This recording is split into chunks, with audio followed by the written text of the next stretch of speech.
સામે સંદેશ મળી જાય, બીજાને કે ત્રીજાને કે. કોઈ ગણો નતો, ત્યાં જવાનો વારો જ ના આવ્યો. અસંખ્ય સંખ્યામાં મોકલ્યા. સતી ગઈ પ્રજેશ નગરમાં, નગરવાસીઓ અપમાન કર્યું, મહેમાનો ખુશફૂસ કરવા લાગ્યા છે. કારણ કે પ્રસંગોમાં આવું હોય ને, બધું ખુશફૂસ કરે. કોઈ માણસ આગળ હાલે લઈને કામ કરતા થાય કે જોજો બોટ આવ્યો થાય, જો ખુશફૂસ કરે. કામ તો ન કરે, પણ જે કામ કરતો હોય ને એની પણ પેલી કરતા હોય છે, ઉતારતા હોય છે કે આ માણસ આગળ હાલે, એને છેડતી કરતા હોય છે. ખુશફૂસ કરવા લાગ્યા મહેમાનો. સતી ગઈ અંદર, માં વીરણી બેઠેલી છે. પોતાની પુત્રને જોઈ દોટ મેકીને માં આવી, પુત્રી સતીને ગળે લગાડીને મળે છે. કારણ કે માનો પ્રેમ તો નિત્ય છે ને. દુનિયાના બધાયના પ્રેમ અસ્ત થઈ જાય, પણ માનો પ્રેમ કોઈ દે અસ્ત થતો નથી. માં તો માં છે. અને એટલું યાદ રાખજો, જે પોતાની માનો પ્રેમ સમજે ને એ બીજા કોઈના પ્રેમને સમજી શકે છે. જે પોતાની માના પ્રેમને ન સમજે એ બીજાના પ્રેમને કેવી રીતે સમજી શકે? કારણ કે પ્રેમનું સાકાર રૂપ જ માં છે. અને જે ઘણા માણસો આજે માના પ્રેમને ભૂલી ગયા છે. માનો સ્વભાવ ગંદો છે, એને કઈ ખબર પડતી નથી. તું નાનો હતો જ્યારે તું જેટલો ગંદો હતો એટલી તારી માં ગંદી નથી. પણ માણસ ભૂલી જાય, માણસ વિસરી જાય છે. માં તો માં જ. ભૂલો ભલે બીજું બધું, મા બાપને ભૂલશો નહીં. એ મને બહુ ગમ્યું. તમે સરસ રીતે મા બાપને રાખો છો, બહુ આનંદની વાત છે. અને કથામાં એક વાર ને અનેક વાર કહેતો રહું છું મારા યુવાન ભાઈઓને, ભલે રામની સેવા થાય કે ન થાય, કૃષ્ણની થાય કે ન થાય, વિષ્ણુની સેવા થાય કે ન થાય, શંકર ભગવાનની સેવા થાય કે ન થાય, આ ભુવનના સર્વ દેવતાઓની સેવાનું ફળ મેળવવું હોય ને તો મા બાપને રાજી રાખો, એટલે દેવતાઓ અમૃતનો વરસાદ વરસાવે. એનાથી મોટું તીર્થ કેવું આપણે? એનાથી મોટા ભગવાન કેવા આપણા માટે છે? એ જ આપણા માટે ભગવાન છે. ક્યાં રામને જોયા, ક્યાં કૃષ્ણને જોયા, ક્યાં વિષ્ણુને, ક્યાં શંકર ભગવાનને જોયા છે? મા બાપને આપણે જોયા છે. એ આપણા ભગવાન છે. ભલે સ્વભાવ વિચિત્ર હોય, આમ તેમ થોડું ઘણું કરતા હોય, પણ માતા પિતાનો દરજ્જો તો માતા પિતા છે. એની કોઈ ઉપમા નથી હોતી. તેથી ખૂબ સાવધાન રહેવું. વૃદ્ધાશ્રમો ખોલવા એ પુણ્યનું કામ છે, પણ મા બાપને વૃદ્ધાશ્રમમાં મોકલી દેવા એ પાછું પુણ્ય નથી. અને વડીલોએ પણ ખૂબ ધ્યાન રાખવું. ઉંમર પાકી જાય ને પછી મંદિરમાં વધારે સમય કાઢવો અને થોડુંક મૌન રહેવું. બડબડ બડબડ બડબડ બોલ્યા ન કરો. કારણ કે વૃદ્ધાવસ્થામાં એવું હોય કે પગ ના હાલે, હાથ ના હાલે, કાન ના હાલે, આંખ ના હાલે, એક જીભ હાલે. તેથી દુઃખી થાય. તો બોલો નહીં તો તમને શું વાંધો છે? એનું જે કરવું એ કર્યા કરે. એમાં આપણે શું ભાઈ? આપણે આપણું કામ કરો, ભજન કરો, માળા કરો, મંદિરમાં બેસો. પણ મંદિરમાં ગમતું જ નથી બેહવાને. એટલે યુવાનો દોષિત છે એવું નથી કહેતો, વડીલોમાં પણ થોડોક વ્યવહારમાં ભૂલ હોય છે. ઘણી વાર જઈએ કે ભાઈ માવતર કમાવતર નથી, પણ ઘણી જગ્યાએ માવતર કમાવતર એ થાય છે. આ કલયુગનું વર્તન જોઈને આંખમાં પૂર્ણ અમી ભરેલી આંખ હોવી જોઈએ. એ મા બાપ આપણે કહીએ ને કે એક હાથે તાલી પડતી, બે હાથ જોઈ જ. બાપ દીકરાને ઝઘડો થતો હોય કે એકલો દીકરાનો વાંક ન હોય, એકલા બાપનો ન હોય, બેમાં થોડું ઘણું કાંઈક હોય છે. તેથી શાંતિથી જીવો, શાંતિથી રહો, લહેરથી રહો. ક્યારે બોમ્બ ફૂટે એનું કઈ નક્કી ન હોય.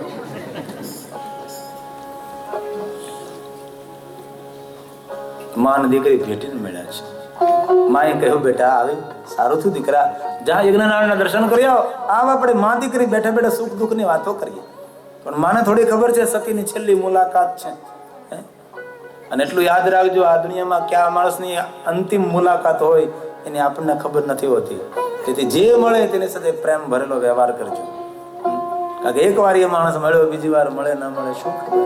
આ વિરાટ વિશ્વની અંદર ક્યારે કોણ મળે છે એની આપણને ખબર નથી રહેતી. એટલે જે મળે છે ખૂબ પ્રેમ સભર વ્યવહાર કરો. જોત से जोत जगा के चलो, प्रेम की गंगा बहा के चलो, राह में मिले उनको गले लगा के चलो. આવી રીતે પ્રેમપૂર્વક જીવનને પૂરું કરો. જીવન બહુ નાનું છે. આમથી આમ કરી તો 8 વર્ષ પૂરા થઈ જાય છે, ખબર એ નથી રહેતી આપણને.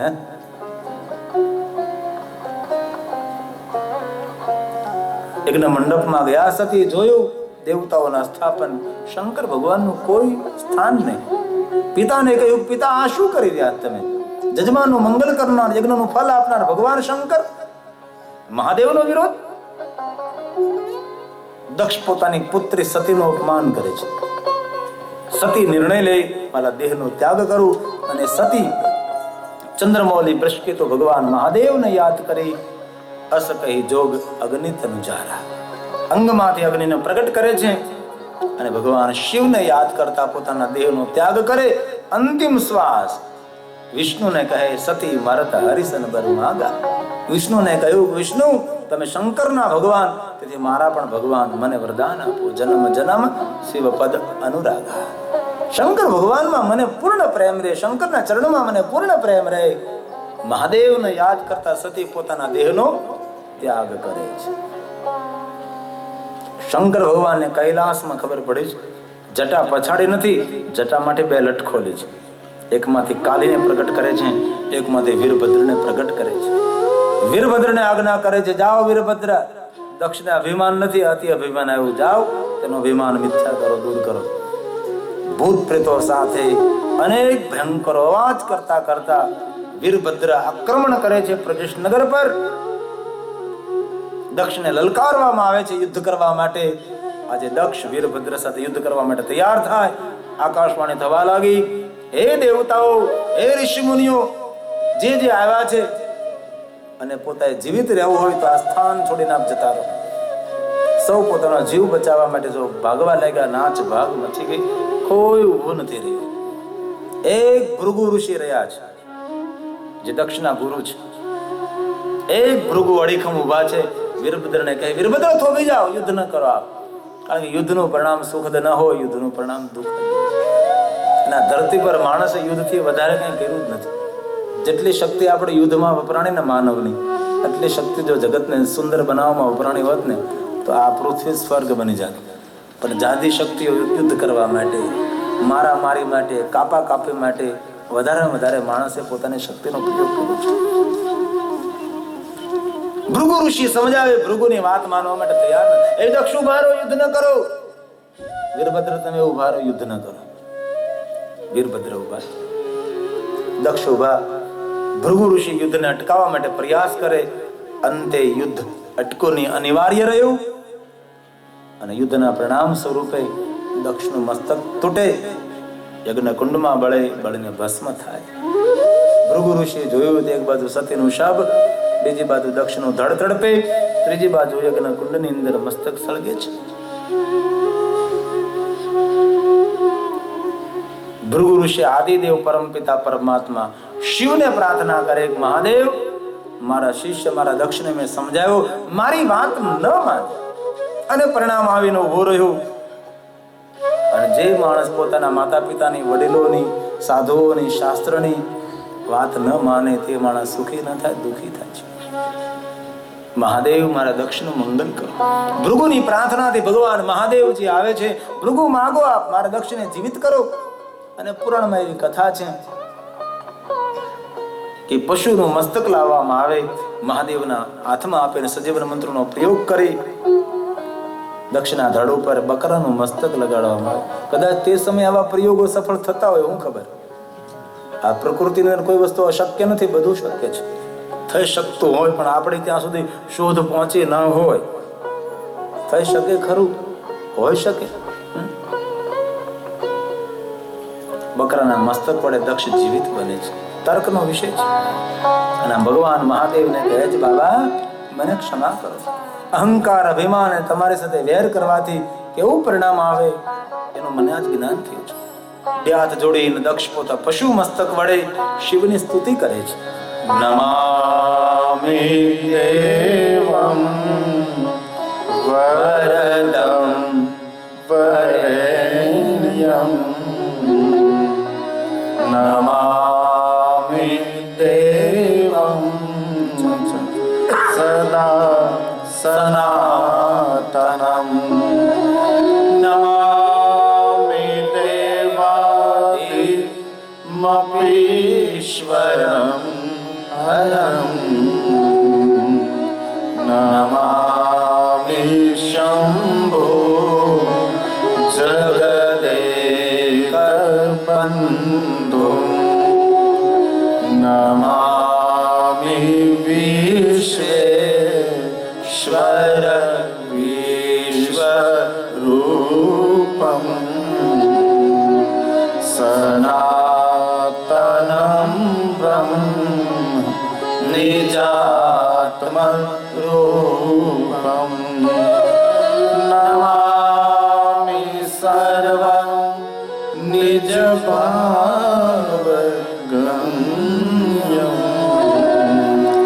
वरं वरेण्यं वरदं नतोऽस्मि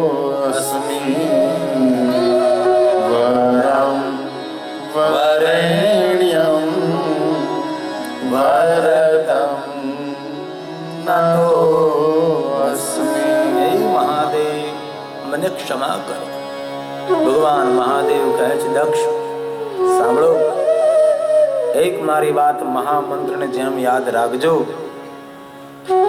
ભગવાન મહાદેવ કહે છે, દક્ષ જે વર્તાવ ને જે વર્તન આપણને પ્રિય ન હોય તેવું વર્તન તેવો વર્તાવ કોઈ સાથે કરવો જોઈએ નહીં.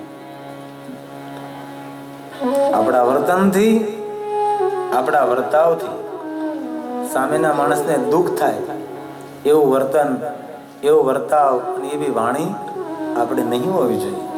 આવું શંકર ભગવાને દક્ષને કહ્યું છે. અને દક્ષ યાદ રાખજો, જેવો વર્તાવ જેવું વર્તન સામેના માણસ સાથે તમે કરો છો એવું વર્તન એવો વર્તાવ આપણા સાથે ફલિત થાય. તેથી એવું વર્તન કરવું જોઈએ કે સામેનો માણસ રાજી થાય. સામેનો માણસ પ્રણામ કરે કે ન કરે, પણ આપણો ધર્મ છે પ્રણામ. એ ન કરે તો એ નાનો દેખાય, પ્રણામ કરે તો નાનો નથી દેખાતો, નથી કરતો ને એ નાનો દેખાય છે. પેલા દિવસે આપણે સૂત્ર એક બોલ્યા હતા ને કે ભગવાનને જે નમે એ સૌને ગમે. હે ને, ભગવાનને પગે લાગતો હોય માણસ, ભગવાનને નમે એ સૌને ગમે, ભગવાનને નમે એ સૌને ગમે, પણ સૌને નમે એ પાછું ભગવાનને બહુ ગમે. સૌને નમે એ ભગવાનને ગમે છે.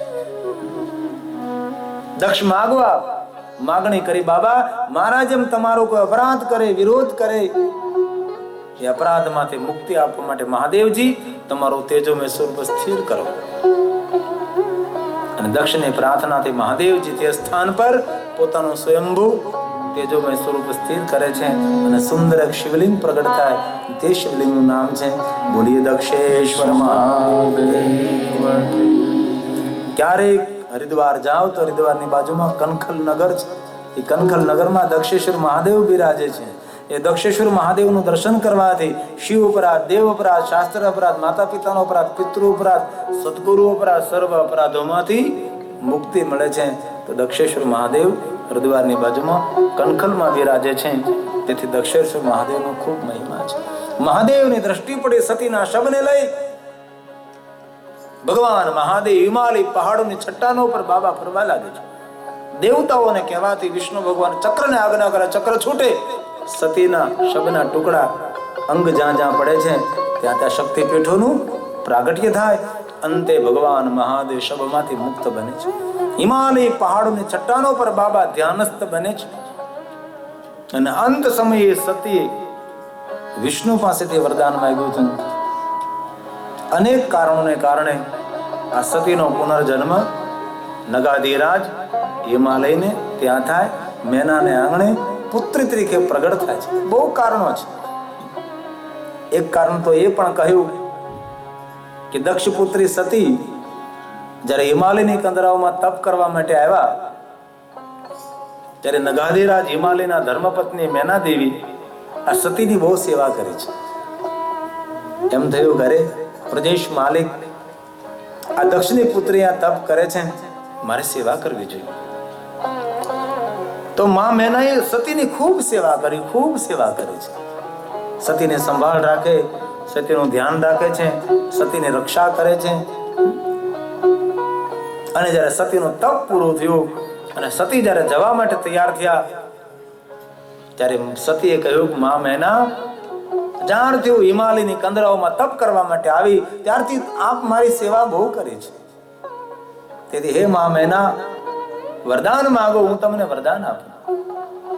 ત્યારે મા મેનાએ કહ્યું, સતી, વરદાન તો કોઈ નથી માંગવું, પણ તમારું તપ જોઈ ને તમારું પવિત્ર જીવન જોઈ અને મારા ઉપર એવી કૃપા કરજો કે સતી તમારા જેવી મને પુત્રી મળે, તમારા જેવી મને પુત્રી મળે. ત્યારે સતીએ કહ્યું, મા મેના, મારા જેવી પુત્રી નહીં, પણ હવે પછી મારો બીજો જન્મ થશે ને, માં તારા આંગણે હું ખુદ પુત્રી બનીને આવીશ. અને તેહી કારણે મિગરી કરી જાય જન્મે પાર્વતી તનુપાય. તેહી કારણ હિમાલયના પુત્રનો જન્મ થયો, નામ પાર્વતી, યુવાન થયા છે. નારદે હસ્તરેખાઓ જોઈ છે. હસ્તરેખા વિજ્ઞાન છે આખું, જોતા આવડે તો. તપ કરવાનું કહ્યું છે.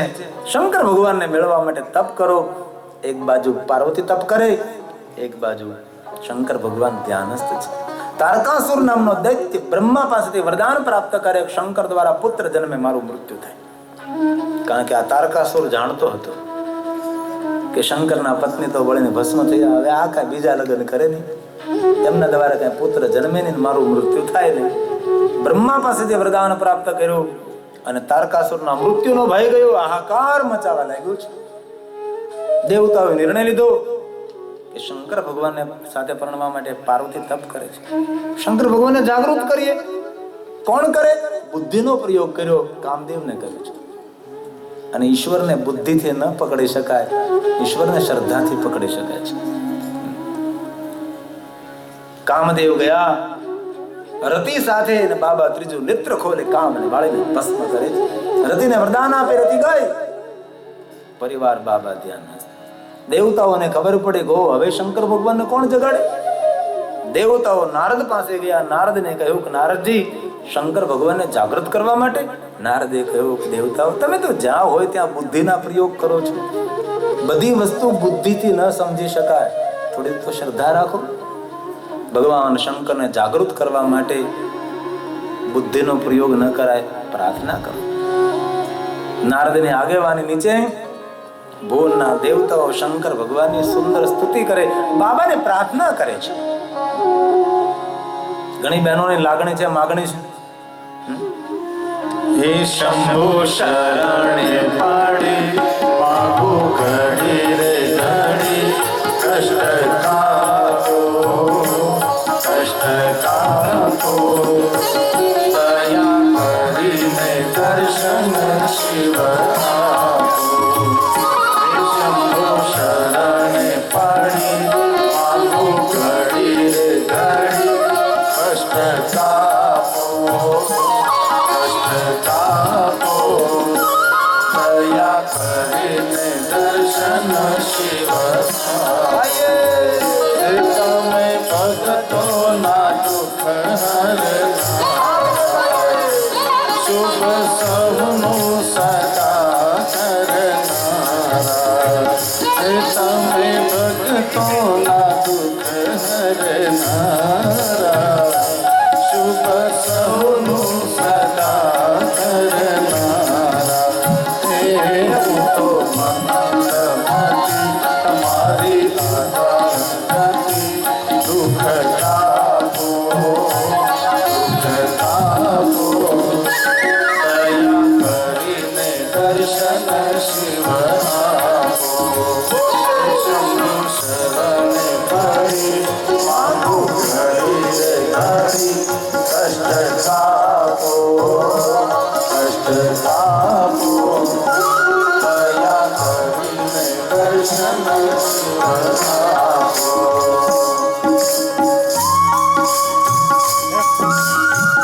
તાલી મહાદેવને વાલે.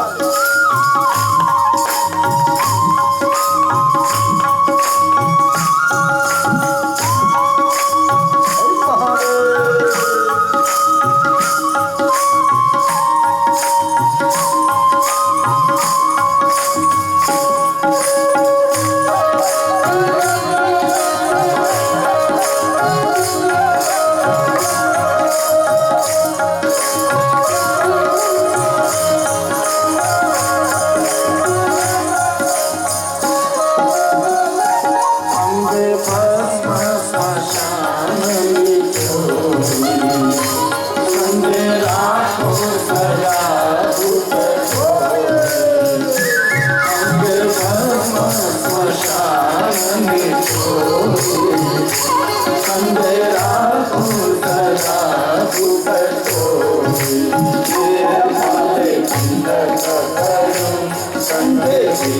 સદા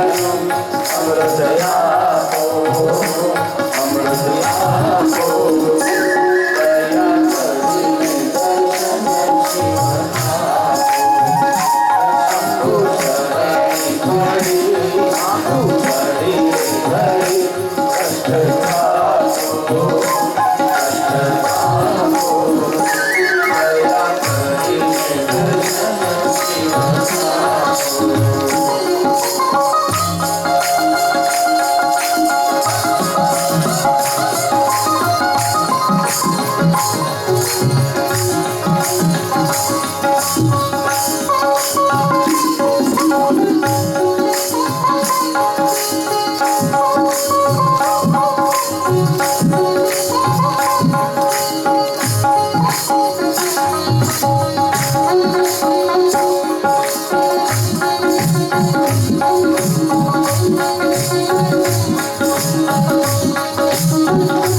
Thank you.